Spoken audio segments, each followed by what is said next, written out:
Are you feeling sluggish and then relying on quick and packaged beverages and foods that promise convenience, but end up leaving your body craving real nourishment?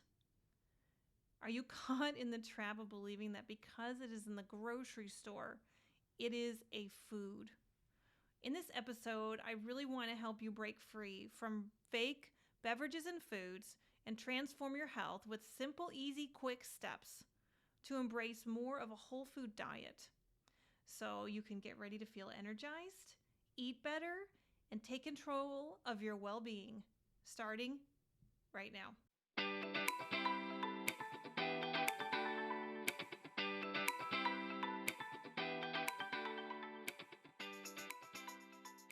Today's episode is sponsored by Vitality Health RX Supplements. Whether you're an athlete, a busy professional, or just someone looking to prioritize health, Vitality Health RX has what you need. With premium ingredients and rigorous quality control, their supplements support your body's natural functions. Visit shopvrx.com and use code FEELGREAT15 for 15% off your first order. Thanks to Vitality Health RX for sponsoring this episode. Now let's dive in. Hello and welcome to the Feel Better, Feel Great podcast and community. I'm Dr. Andrea McSwain. This is episode 147. Stop eating and drinking fake foods. Quick steps for a whole food diet. So today I'm exploring this shift from ultra-processed foods to more whole foods. This is a lifestyle, and this is a topic that impacts countless lives and reveals powerful insights into how real, nutrient-rich foods fuel your body and your mind for a healthy lifespan. I remember doing my home visits where I saw 4,000 Medicare patients in kind of the lower Michigan area. And I remember seeing people eat straight out of the freezer, these boxed, ultra-processed foods. So you have to really think about that. So the box is like red, maybe. And then there's this picture of the food, and it's really beautiful. It's like all healthy looking. And then you open the box, right? And it's a whole different picture. The food is like dry, and it's a fragment of the quality that's on the outside of the box. So I was seeing people with these frozen foods, ultra processed with a lot of additives, so preservatives, really heavy salt. People who are 65 and older, they were often living in assisted living facilities, but not all the meals were covered. And so they would go to their freezer, they would hit a few holes in the plastic of the container, and then they would put it in the microwave. I started devising this idea, and I was like, well, what if you could make one thing like brown rice one day, and then break it up into portions and make your carrots and your peas and your green beans and kind of break those up into different quantities, and then your meats, if you eat meat, and break those up into different quantities. And then you can take those quantities out, one of each, and then you can heat them, preferably with something other than a microwave. And now all of a sudden you've made a very convenient TV dinner, right? And so, this idea made it very simple, and it was a way of kind of breaking it down to make it easier and also to really reduce the toxic load. Okay, so, before I go any further than that, I do want to say that I really hope that you like and subscribe to this channel. But if you're enjoying the content or if you want to learn more, please also hit the notification bell so you never miss an episode. Of course, I would love to hear from you. Did this information help you? Do you have questions or thoughts you'd like to share? When we get to 500 subscribers, we'll be able to do surveys. I can't wait. That's our first goal. If you can drop your questions right now in the comment section, if you can share this with someone and ask them to please subscribe, that would be fantastic. Obviously, this podcast is for educational purposes only. Always consult your doctor for personalized medical advice.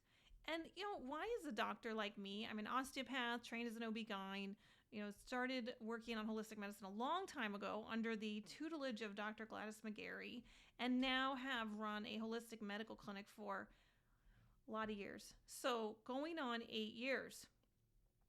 Okay, well, why am I talking about food, right? I thought doctors didn't know anything about food.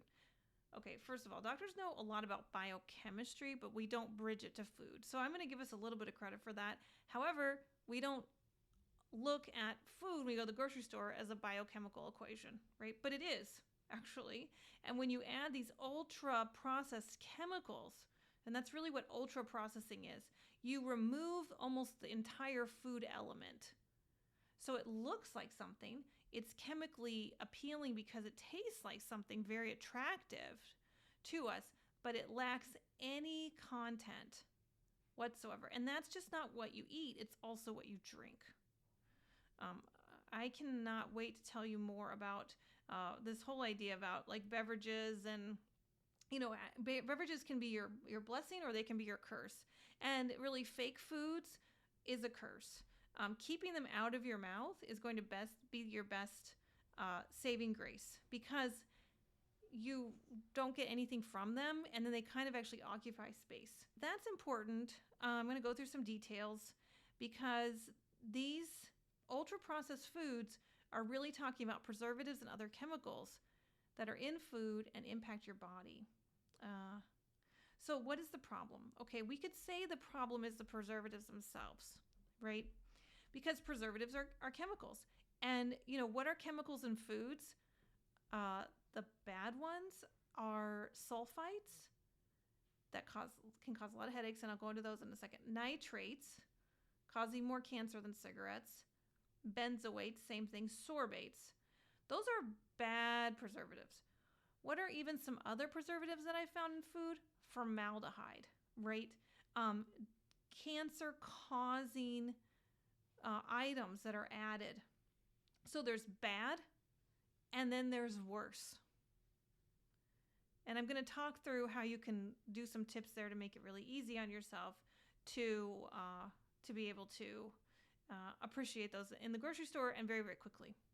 So natural preservatives, okay, salt. We see salt in mass in foods. In fact, there's so much salt in the preparation of many of these processed foods, you don't actually have that taste because it's blended into the food. And I was recently eating with someone and I had made, broccoli, and I added Himalayan salt to it. And the person's like, this has so much salt. But it's the salt at the end, right, that gave it the flavor instead of the salt in the middle of the processing that just kind of whatever it does, I don't know. But it was just added to the taste buds in the processing versus the salt being added at the end to really taste salty. Okay, vinegar is a natural preservative and healing agent, particularly apple cider. Lemon juice, which you might remember when I was a kid, if you had cut apples, you had to squeeze lemon juice on them, which actually tastes really gross, but that's how fast apples used to brown. And one of my favorite things as an adult is apples with mineral water, right? Sparkling mineral water in the afternoon as a snack. And I, for years, have wondered why a cut apple is just so fantastic. And it's because it's not aging anymore. Like when I was a kid, if you cut an apple, you had to eat it right away. Now you can cut an apple in the morning and have it in the afternoon. So we know that there's been some changes to that, and we can discuss that later. Dr. Mark Hyman talks a lot about genetic modification. So does Food Babe. Those are great channels. And then there's other natural spices that are really good natural preservatives, like rosemary, for example. So when we look at, again, what is the problem? We can say it's the preservatives themselves, right? We can say it's the messaging. So the prevalence of processed foods having preservatives is really rampant. And, it's like you're going into the grocery store and you're thinking, oh, I'm in a grocery store. This should be about food. But you really start recognizing once you get inside and you go, you go aisle by aisle and you see boxes and boxes and boxes. It's like it's warehoused, right? You can't even see it. You're just looking at a box. Then we start seeing that it's more also about the messaging. If again, look at that box, right? It's not really showing you much of what's on the inside. It's kind of showing you a glorified, it looks much more like food than it actually is. So the messaging there could be the problem. Maybe there's another problem, right? We say, We say it's the preservatives. We say maybe it's the messaging, right? We know with the messaging that soda companies are changing their messaging. We saw regular to diet. And if you are in the 47-year-old age range, you remember the original diet commercial was completely about the messaging, right? It was I think the original Coke diet commercial was this gorgeous construction worker. And he stops to take a break, and all the women who are in the office building stop. And they watch him take a break, and what does he pour down his gorgeous throat? A Diet Coke. Well, that is the answer, right, to being gorgeous. And so I guess now this transition is happening to soda pops, and they're saying zero, right? So 0 sugar calories. Instead, they're going to use fake food, right, and a sugar substitute that's very, very toxic. So we went from regular, which was loaded with sugar, to diet, which was an artificial sweetener. And now that diet name is converting to zero because they're saying, okay, people want to hear the zero and they don't want to hear the diet because they're calorie counting. And if you have a soda pop zero, you have 0 calories. Oh my gosh. So it could be the messaging, right? Of course, the big corporations are staying up with the cultural influences and the desires of their customers. And they're continuing to make toxic beverages. And they're continuing to make them social norms. So it could be the problem is the preservatives. It could and the contents of ultra-processed foods. It could be the messaging, right, that we see and the normalization of it. It could also be the fact that a lot of times we think about what we're going to eat when it's time to eat. And food and eating sometimes takes prioritizing because maybe you were raised in a family somewhat like my grandmother's family, and my grandmother was in the kitchen for hours every day. You know, most of her work was cooking and cleaning. Now, my grandmother was a remarkable person. She also ran a small preschool, not small, but 20 children or something, 15 children. I don't know the numbers, but she worked for it with that. She went to college. She did a lot of things, but at the end of the day, most of my memories of her are being in the kitchen for hours, making something amazing, right? And I didn't learn those things. I didn't really want to learn those things. I was interested in, professional career. And now at the end of the day, after my professional career, I sometimes don't think about the hours it would take to put something on the table, right? So maybe one of the problems is the priorities that we have, if you will, in the day other than food prep. And so we have all these priorities. We've got all these hats on. And the next thing you know, we get to the hat that says food prep and we think, oh, can someone just do this for me? And yes, there's a lot of people do that for you, right? There's at the grocery store, there's takeout, there's fast food. There's so many kind of all of a sudden convenience pops in, right? And convenience is like, oh, I don't want another priority. Can it just happen? Can someone just put food in my mouth? And I can tell you, I have thought that many times. Could someone just put food in my mouth? I remember being pregnant, and I remember that thought so clearly. Like, I was so exhausted. I just thought, gosh, if someone could just put food in my mouth, because I couldn't make the food, couldn't buy the food, couldn't make the food, couldn't, deal with any of that. I couldn't even get it into the bowl. I really just wanted someone to put it in my mouth. And I get, with everything that's happening in the day and everybody doing all these different things, you get to something and somebody else can take care of it, and you let them take care of it, right? But we have to just recognize, is that the problem? And I'll tell you, it's not you, right? You've been switching so many gears. You get pushed all around throughout the day. But it does come down to the fact that if we could put this planning and a little bit of food prep in a place in your schedule that has the space for it, right? And a lot of that's a lot easier now. There's so many menus. Now, we'll show you some menus and we'll talk to you about like some quick foods. I have some kind of ones I just thought I would jot down. I already told you my frozen meal, tip. But putting the planning very quickly, right? So you're not thinking about it at the end of the day, part and parcel. You have it down once a week or maybe even once a month. And you say, these are 5 meals we're going to have this week. This is 5 meals we're going to have next week, 5, 7, whatever. Especially if you want to be really cost conscious, which is important, you might be able to get some things really nailed down when your brain has space for it. Okay? Get to the grocery store, grab there every week, follow your list. Maybe you're at the grocery store every other week and you need to put some more of those fresh fruits and vegetables into the freezer. Hey, that's okay, right? Because it's easier to grab some frozen green beans, right? It might not be fresh produce, but they're frozen and they're well prepared and you have them and they're ready in like 4 minutes. Okay, so knowing how often you can go to the grocery store, and that's okay too. So you plan maybe once a month. You pop it in. You say, hey, give me a guide that has 4 weeks and it has 28 meals. Give me a grocery list for that, and then I'm gonna go to the grocery store twice this month. I'm gonna get more produce for the first week of meals that right next to the grocery store. I'm gonna get more frozen things the second week. And then when I go back to the grocery store, I'll have more fresh produce that first week and more frozen produce the next week. So now you're at the grocery store twice a month, which is going to reduce your grab and goes for, oh, I want this, I want that, which can be very enticing at the grocery store, right? These are huge conglomerate corporations that have shareholders.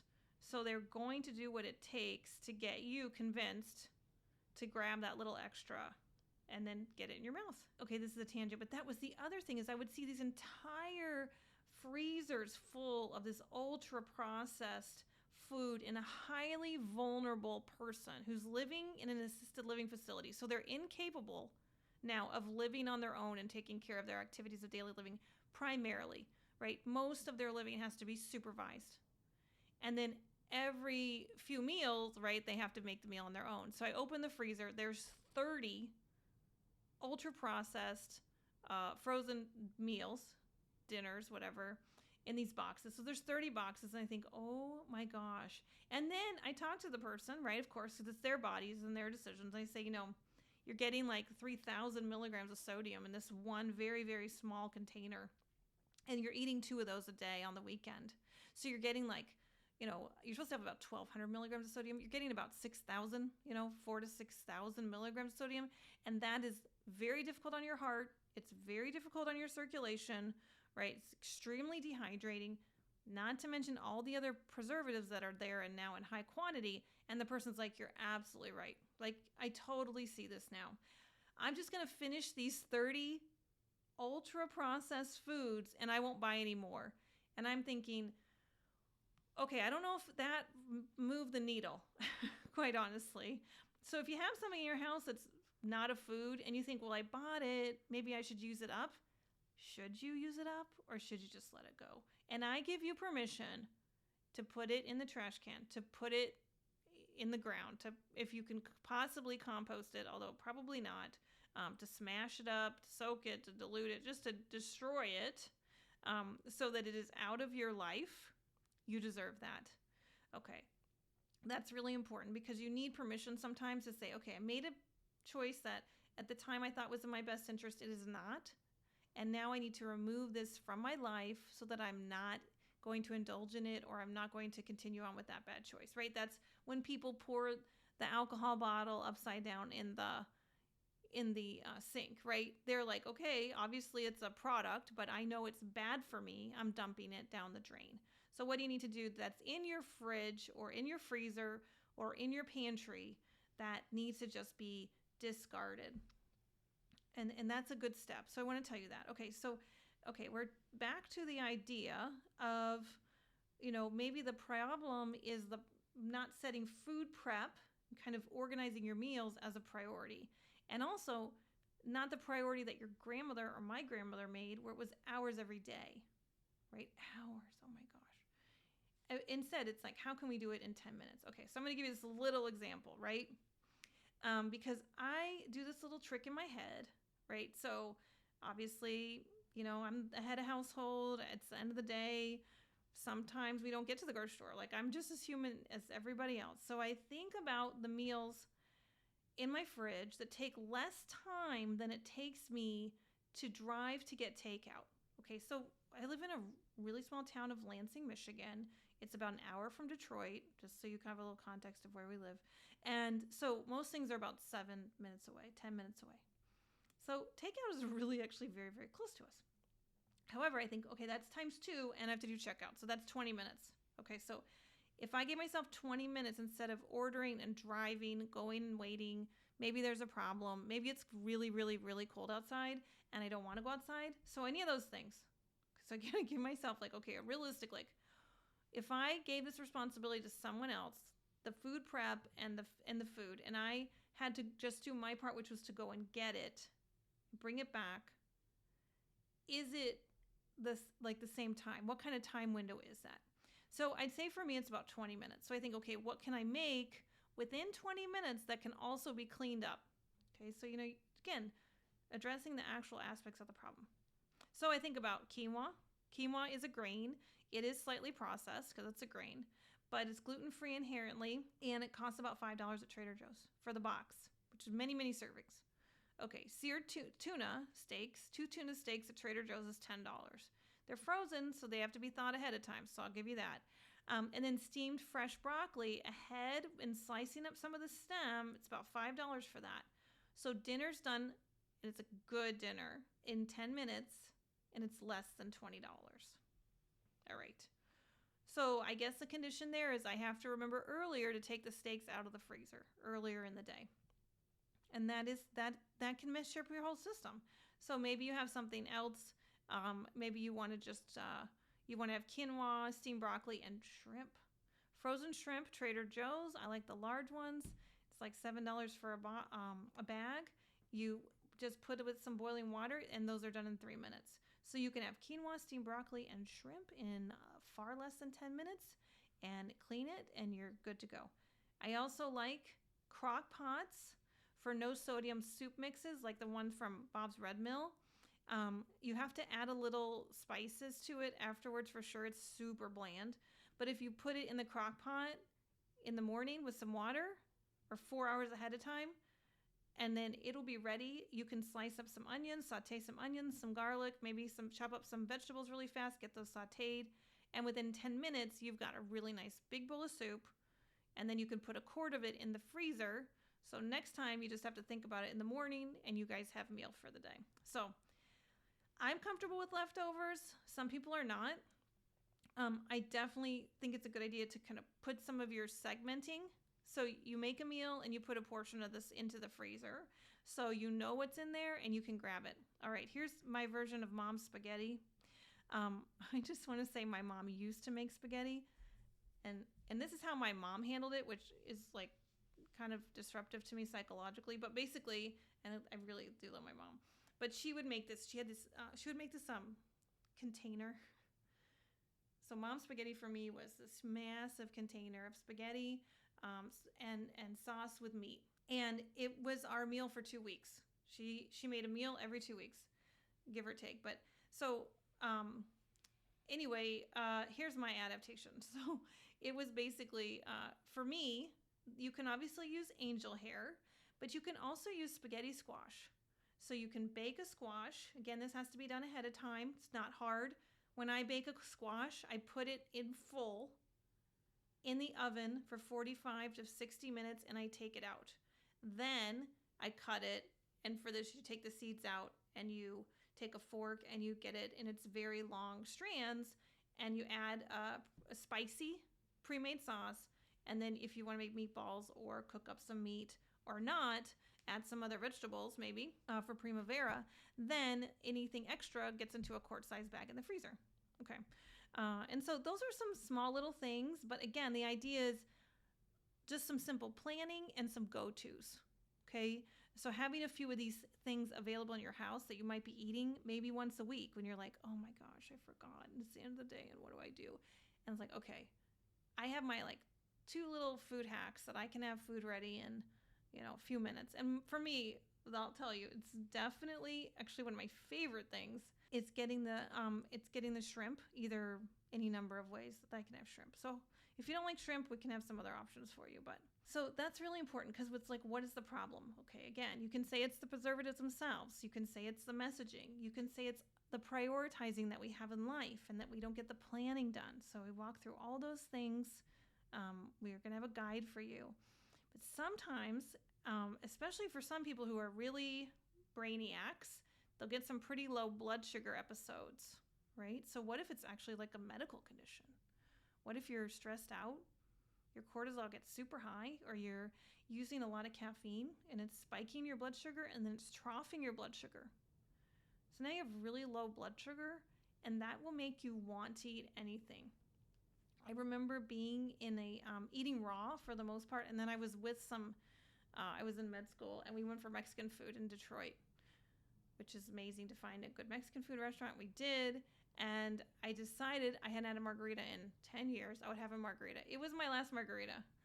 I had the margarita sip, and because my diet was so clean, I hadn't had anything to drink for probably 3 years. I had a margarita a little bit. My blood sugar tanked. I had no idea what was going on. I just had to put something in my mouth. And I actually looked, so embarrassing. I actually looked at the paper,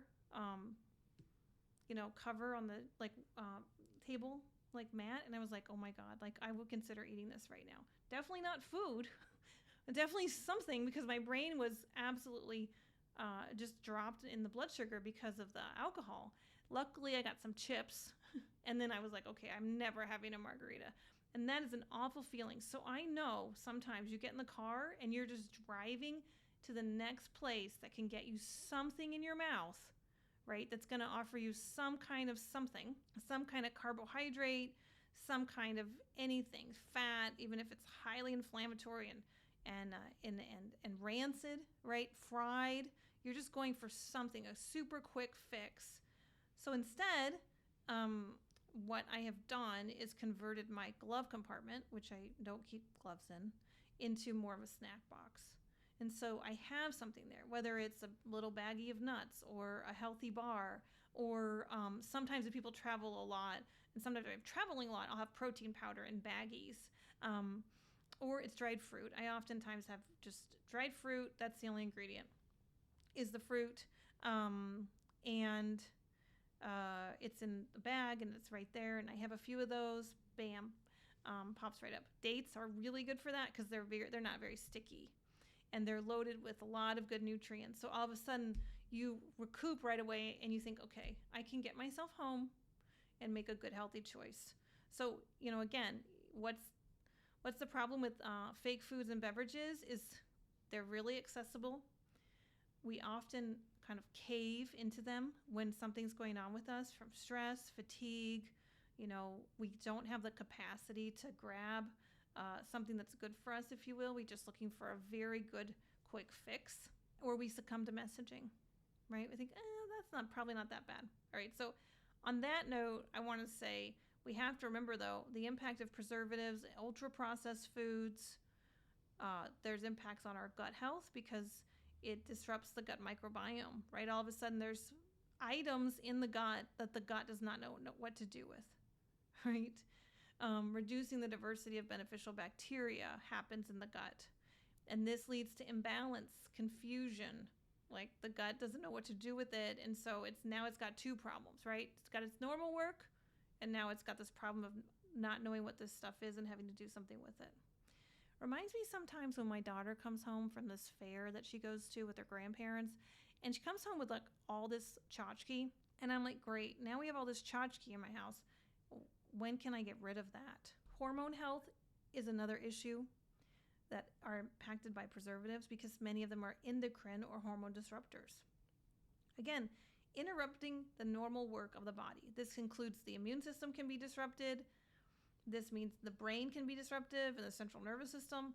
And over time, these problems can manifest to a cancer risk. Now, some of these preservatives are actually cancer risk increasers in and of themselves. So particularly nitrates, sulfates, very, very toxic. Formaldehyde, okay, that's the winner. And yes, I am certain that I have been in situations where there is formaldehyde being eaten because it's in my food. All right, so how do we reduce the exposure to preservatives? Well, first of all, take a breath and a moment to think. If you're grabbing something, so let's say it's in the processed food section, are you looking at it because it's kind of a little bit processed, like yogurt? You're looking at it because it's just a little bit processed. It has to be contained in something other than its original structure, right? Because we're not going to keep yogurt uncontained. So let's say you're in the yogurt section, for example. Just take a breath, a moment to think. Make sure it's on your grocery list, and maybe you have the brand that you want, and whether you want it to be whole milk, you want it from goat, you want A2 milk, however you want that, okay? And then avoid deviating from it. So if you know the brand, it's pretty good because they're going to have things that are on sale and things like that. So that can help you. That can deter you very quickly. Okay. Then everyone says read the labels. I get that, but so often, right? Like for example, I like dried cranberries. So I pick up dried cranberries. I don't even think about it because they're dried cranberries. And then I think, how do these dried cranberries have so much fiber? That doesn't really make sense. So I start reading the nutrition side, and then I look at the ingredient side. Well, they put in a fake fiber into this product. And then I think, why does dried cranberries have 8 ingredients? Okay, so yes, read the labels, but let me tell you, here's my quick tip for reading labels for food. Is the list of ingredients long? If you look at the ingredients, you don't necessarily have to process every single thing, right? But if you look at dried cranberries and I look at the ingredients list, and sometimes it's in like 6 font, right? And so I'm like, I'm spending time thinking about this. I don't have any time. Then I think, gosh, that's like that's a lot of writing for dried cranberries. Huh. 1, 2, 3, 4, 5, 6, 7, 8. Not my product that I'm going to buy. So, I read the labels. A lot of people are like, well, it has this, and what is this, and what?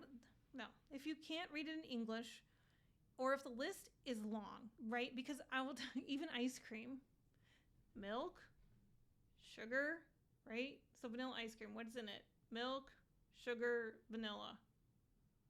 3 ingredients. I think that's about it. Yeah. So if you see this long list for ice cream, it has more than 3 ingredients. So that's another rule. If you see that something has more than like 4, but sometimes that's hard because everything's so tiny.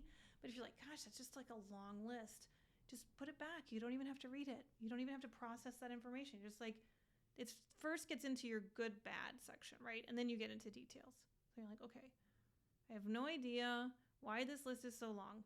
I don't even need to read it. And you put it away. And you pick up something else and it's really, really small. And it's like 1 line of ingredients. And then you read those and you're like, oh yeah, that would make sense. There's like 3 ingredients in there. Okay, well, that's my tip for reading labels. In Lansing and throughout East Michigan, we're really blessed to have Better Health food stores have an amazing buffet. A lot of food stores that are healthy, labeled as healthy food stores, are now including a lot of like organic popcorn, and I don't know. They still have that middle aisle section that you're like, how is that good for you? I'm in a health food store. Shouldn't things be healthy? No. Don't misnomer that. But I will tell you, Better Health in the Lansing and East Michigan areas has a very good buffet. Absolutely amazing, actually. And they put a list of the ingredients that are in what they prepared the food with, and it's like 4 things, which is great.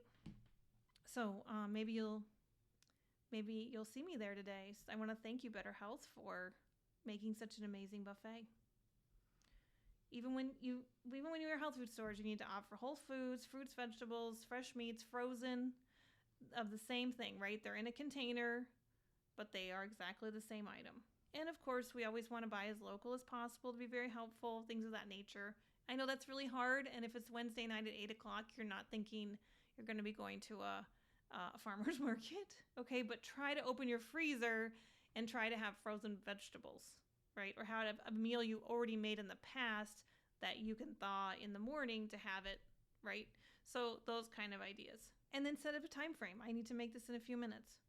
So again, if you're new to me, if you'll subscribe, click on that notification bell so I can get you more information.